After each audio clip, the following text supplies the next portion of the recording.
Good evening, ladies and gentlemen, and welcome to my talk this evening, which is about coping with bereavement and loss.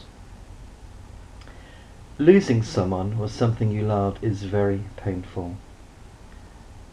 Within the last 6 years, I've lost my father, my best friend here in London, and my oldest and dearest friend in Dublin.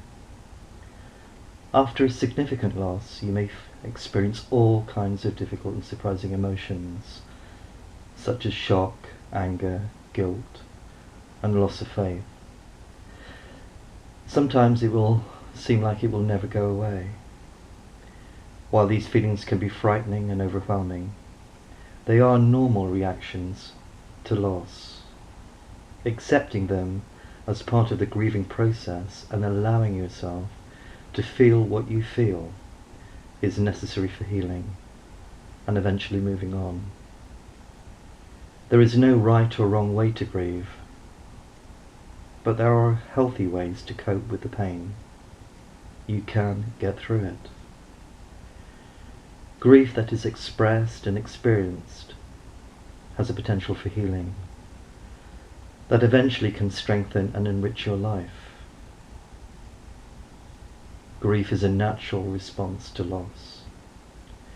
It's the emotional suffering you feel when something or someone you love is taken away. You may associate grief with the death of a loved one, and this type of loss does often cause the most intense grief. But any loss can cause grief, including the ending of a relationship, the loss of your own health, losing a job, loss of financial stability, death of a loved pet, even loss of a cherished dream, perhaps a loved one's serious illness, loss of a friendship, a miscarriage, and the feelings after a trauma, almost like a loss of safety. The more significant the loss, the more intense the grief. However, even subtle losses can lead to grief. For example, you might experience grief after moving away from home, finishing college, changing your job, moving away or selling and moving away from your family home, or retiring from a career. Grieving is a personal and highly individual experience. How you grieve depends on many factors, including your personality, your coping style, your life experience, your religious or spiritual faith, or lack thereof, and of course the nature of the loss. The grieving process takes time. Healing happens gradually. It can't be forced or hurried, and there is no normal timetable for grieving. For some people, they start to feel better in weeks or months. For others, the grieving process is measured in years. Whatever your grief experience, it's important to be patient with yourself and allow the process to naturally unfold and in its own way. My work as a therapist with elevator therapy often helps and supports people through this. Trying to ignore your pain or to keep it from surfacing will only make it worse in the long run. For real healing is necessary to face your grief and actively deal with it. Feeling sad, frightened or lonely is a normal reaction to loss. Crying doesn't mean you are weak. You don't need to protect your family or friends by putting on a brave face. Showing your true feelings can help them and can help you. Crying is a normal response to sadness, but it's not the only one. Those who don't cry may feel the pain just as deeply as others. They may simply have other ways of showing it. There is no right or wrong way, or no right or wrong time frame for grieving. How long it takes can differ from person to person. In 1969, the psychiatrist Elizabeth Kubler-Ross introduced what became known as the 5 stages of grief. These stages of grief were based on her studies of the feelings of patients facing terminal illness, but many people have generalized them into other types of negative life changes and losses, such as the death of a loved one or a breakup. The 5 stages of grief are as follows. Denial. This can't be happening to me. Anger. Why is this happening? Who is to blame? Bargaining. Make this not happen, and in return I will. Depression. I'm too sad to do anything. Acceptance. I'm at peace with what happened. If you are experiencing any of these emotions following a loss, it may help to know that your reaction is natural and that you'll heal in time. However, not everyone who is grieving goes through all these stages, and that's okay. Contrary to popular belief, you do not have to go through each stage in order to heal. In fact, some people resolve their grief without going through any of these stages. And if you do go through these stages of grief, you probably won't experience them in a neat, sequential order. So don't worry about what you should be feeling or which stage you're supposed to be in. While loss affects people in different ways, many people experience the following symptoms when they're grieving. Just remember that almost anything that you experience in the early stages of grief is normal, including feeling like you're going crazy, feeling like you're in a bad dream, or questioning your religious or spiritual beliefs. Shock and disbelief. Right after a loss, it can be hard to accept what happened. You may feel numb, have trouble believing that the loss really happened, or even deny the truth. If someone you love has died, you may keep expecting them to show up, even though you know they're gone. Sadness. Profound sadness is probably the most universally experienced symptom of grief. You may have feelings of emptiness, despair, yearning, or deep loneliness. You may also cry a lot or feel emotionally unstable. Guilt. You may regret or feel guilty about things you did or didn't say or do. You may also feel guilty about certain feelings. After death, you may even feel guilty for not doing something to prevent the death, even if there was no way or nothing that you could have done to have changed it. Anger.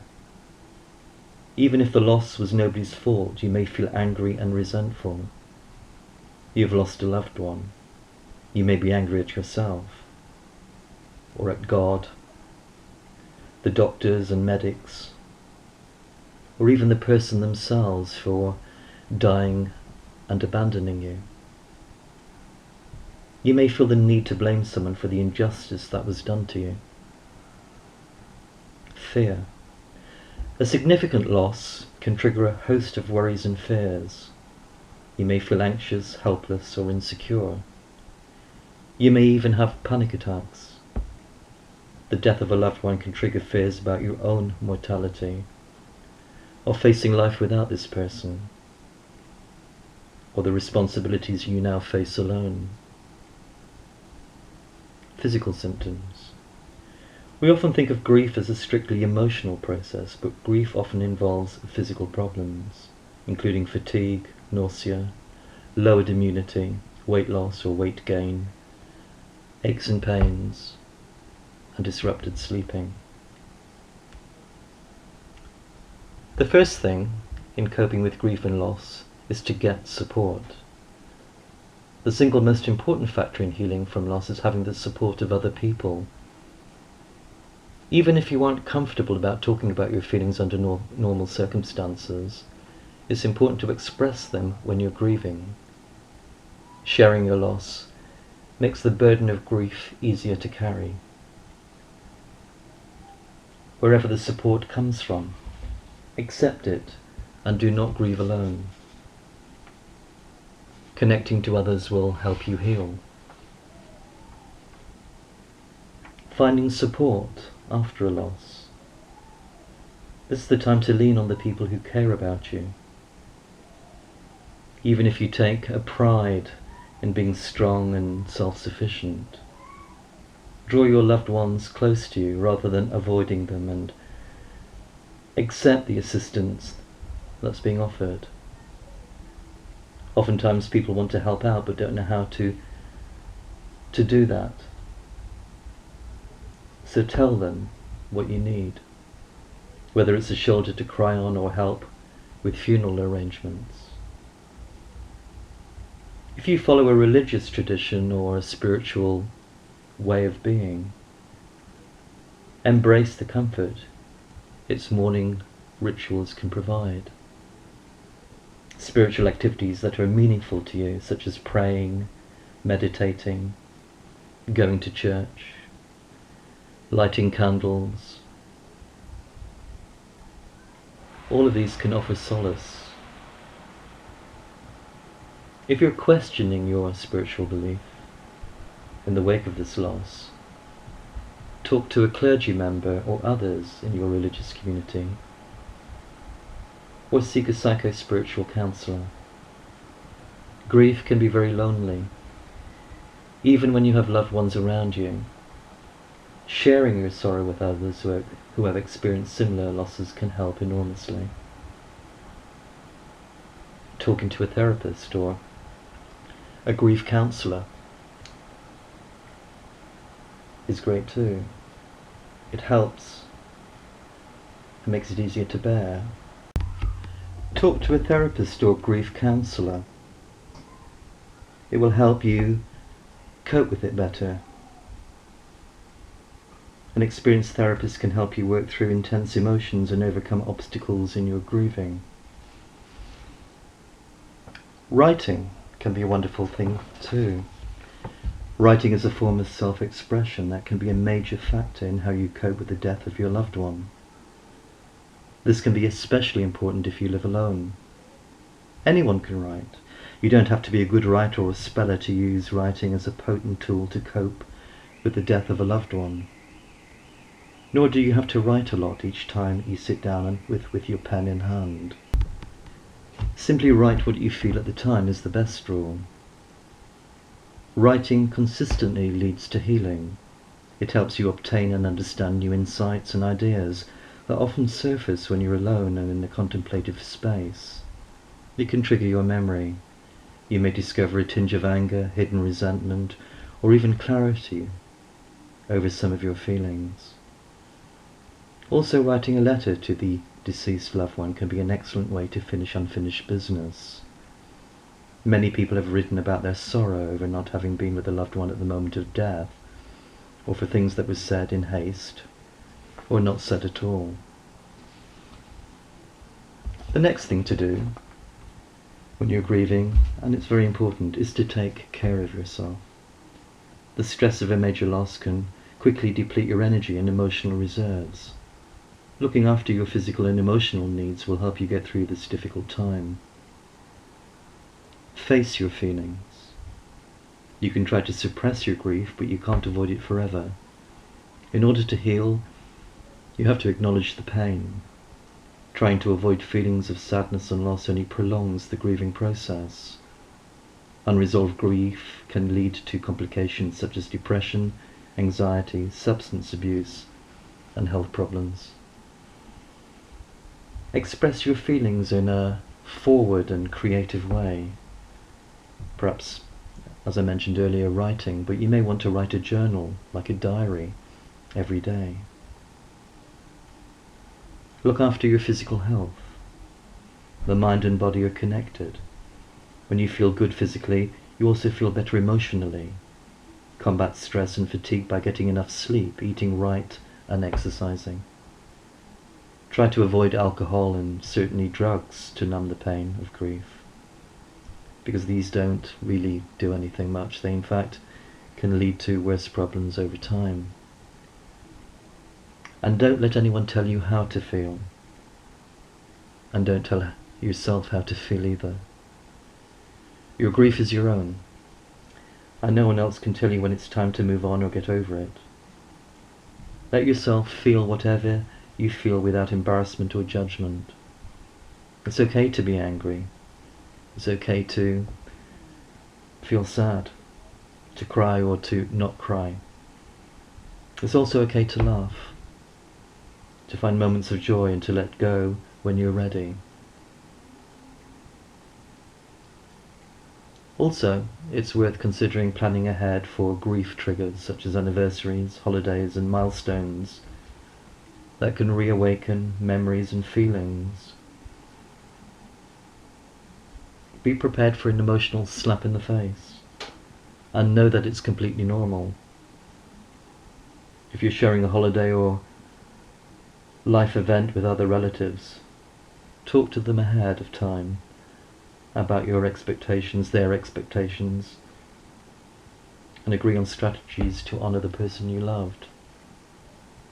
It's normal to feel sad, numb or angry following a loss, but as time passes, these emotions should become less intense as you accept the loss and start to move forward. If you aren't feeling better over time, or your grieving is getting worse, it may be a sign that your grief has developed into a more serious problem for you, such as complicated grief or even major depression. The sadness of losing someone you love never goes away completely, but you just get better at dealing with it. However, it shouldn't remain centre stage. If the pain of the loss is so constant and severe that it keeps you from resuming your life properly, you may be suffering from a condition known as complicated grief. Complicated grief is like being stuck in an intense state of mourning. You may have trouble accepting the death long after it has occurred, or be so preoccupied with the person who died that it disrupts your daily routine and undermines your other relationships.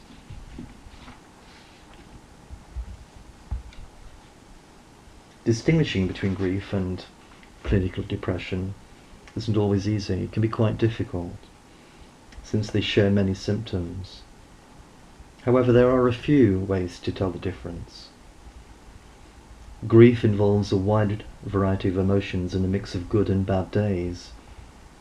Even when you're in the middle of grieving, you will have moments of pleasure or happiness. With depression, however, the feelings of emptiness and despair are constant and never changing.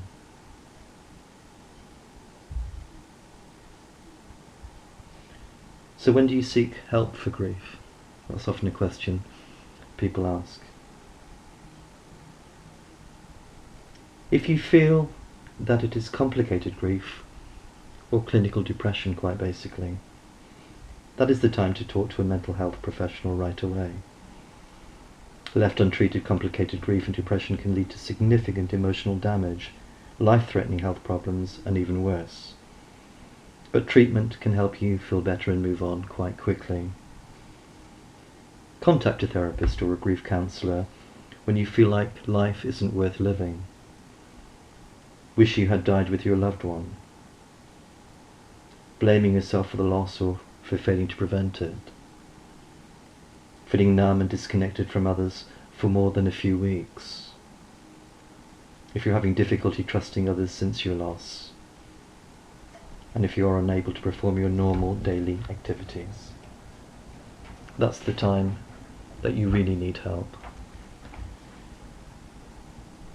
And lastly, remind yourself that you don't have to stop loving someone just because he or she is no longer with you.